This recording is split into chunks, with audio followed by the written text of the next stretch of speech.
Welcome back to the Friday Show, presented this week by Smiling Tiger, who is standing at Harris Farms. Find out more about him coming up. But first, Ray, let's talk about this deal that came about last weekend between the Stronach Group and the City of Baltimore to keep the Preakness at Pimlico for a long time. Now we can go through some of the details, but in general, overall, what did you make of this? Well, I was pleasantly surprised that a deal was reached. They had been negotiating for months. Once the former mayor, Catherine Pugh, resigned, and she was trouble. She sued the Stronach Group over their intention to move the Preakness down to Laurel. The new mayor, I think, did a good job in appointing someone to negotiate in good faith. The Stronach Group hired the very best attorney they could to negotiate in good faith. And I think the deal they ended up with accomplishes several missions. Namely, the first one is to keep the Preakness in Baltimore. It's going to be held at a different Pimlico if this goes through, and the renovations at Laurel will be more than were previously announced. They'll add a third track, a synthetic surface I presume for training. They'll have more stabling there, and they will no longer look at Bowie as a training center, but instead will probably sell that property or donate it to the city.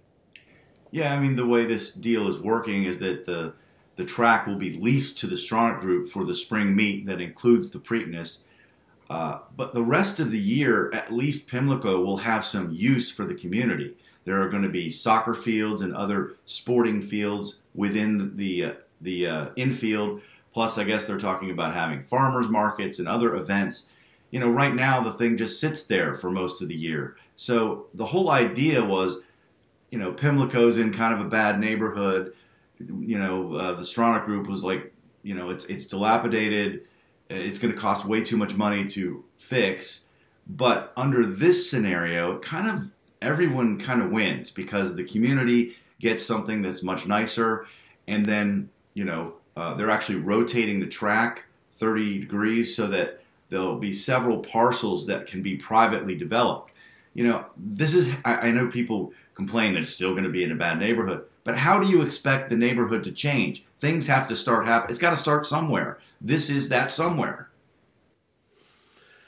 Yeah, and for people who say, "Oh, it won't be the same Preakness," well, the Pimlico grandstand that we now see, which looks more like a dilapidated factory or something, this isn't the original. If they want to see, you know, the original Preakness, that it was a little tiny clubhouse that could probably hold a couple thousand people. That burned down. They built a new one. The one that they're currently in is old and dilapidated and leaky roof and terrible infrastructure. So they need to do something. You said it's a win-win. It's also something that the horsemen support, not just in spirit, but the deal calls for them to contribute millions of dollars a year over the 30 years of it. The city has to contribute, and of course the Stronach Group.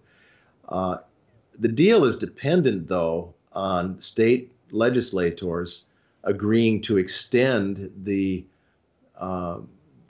slots money going to support the racing industry. That may be a tough one to get done. It's set to expire in 2032, and they need to extend that revenue sharing for probably another 18 years for this to work. So that's a big if. And the casino lobby is pretty strong, so you know they're going to be pushing back on that. They don't want to have to give up any revenue they don't need to. So I think there's still a lot of stumbling blocks to get through for this to actually wind up being a finalized deal.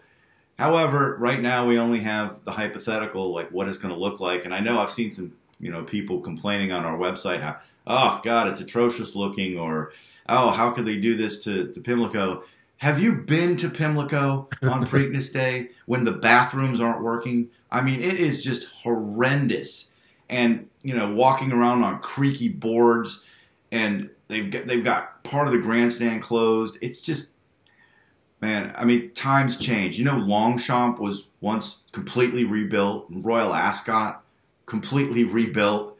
So there's precedent for this at some of the greatest racing venues in the world. And if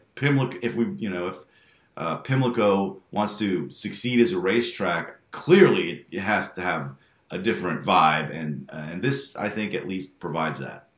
Yeah, I think it's great that after years of back and forth, they finally got some serious people in the room to work out a deal that's really in the best interest of the city. It's in the best interest of the Preakness and for Maryland racing, because you're going to end up with a much improved Laurel, great stabling, a third track surface to go with their dirt and turf course, and you still get to have the Preakness in Baltimore. It may be slightly different Preakness. Maybe there's no infield fest. Maybe you can't go hear music on Preakness Day in the infield. Maybe there's not as many seats for the common man, but that's the way of big events right now. I'd like to go to every Super Bowl, but I can't afford it. It's big events cost money. They have premier seating, and the Maryland Jockey Club wants to turn the Preakness into a big event. That's why they're renovating Laurel with the idea of moving it there. And Laurel Park is still going to be benefiting from this whole deal, and that all that renovation is still going through. As you mentioned, the third track being synthetic, and the stabling in Maryland will be now at Laurel Park under this deal, and it'll just be day stabling at Pimlico. So it's just going to be a totally different scenario, and there's nothing wrong with that. I'm sure you can poke holes in a lot of this, as you talked about the common man, and that's kind of frustrating for a lot of fans. They want to be able to go, but there are ways that things could be compromised here or there to tweak this. This is just the beginning of the deal. So, and we have a poll question about this. Will this deal actually get done? Let us know at PollockReport.com. Well, let's move not that far away to Washington, D.C. The Washington Post ran an op-ed piece from this animal rights extremist that's been quite a bit in the news lately. He's gotten a lot of publicity. Ray, how damaging are these types of editorials, and where is the industry's response? It is certainly not good when the Washington Post runs an editorial that calls for the end of horse racing. The Washington Post is 1.5 million readers, but so many of them are in Congress. So this is a real problem.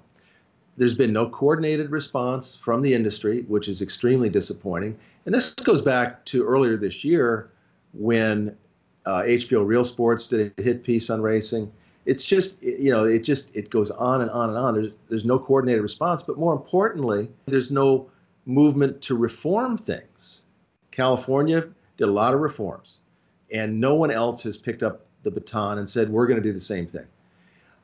Like so many things we've talked about over the years, this is a dysfunctional industry that can't seem to get its act together. You've got NYRA and the Mid-Atlantic group wanting to do things a certain way. You've got California and the Stronach group wanting to do things a certain way. You've got Churchill Downs, and nobody wants to compromise. I mean, they're talking about Lasix as a big issue.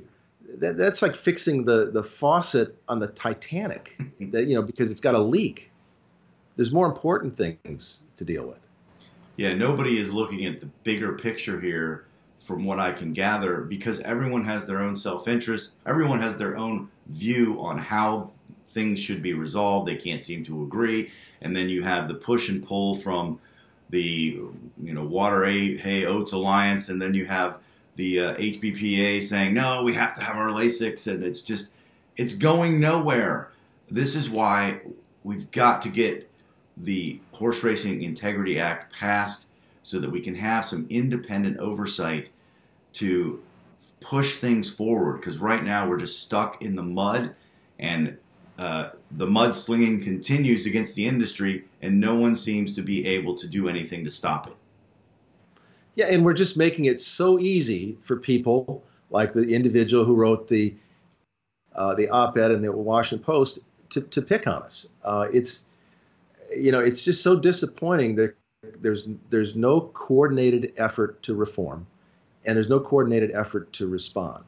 And until such time as people realize that they're going to have to give something up to make this industry stronger and to see it survive. We're talking about the survival of the industry now. It's no longer, arguing over whether or not Lasix is good or bad, or this is good or bad.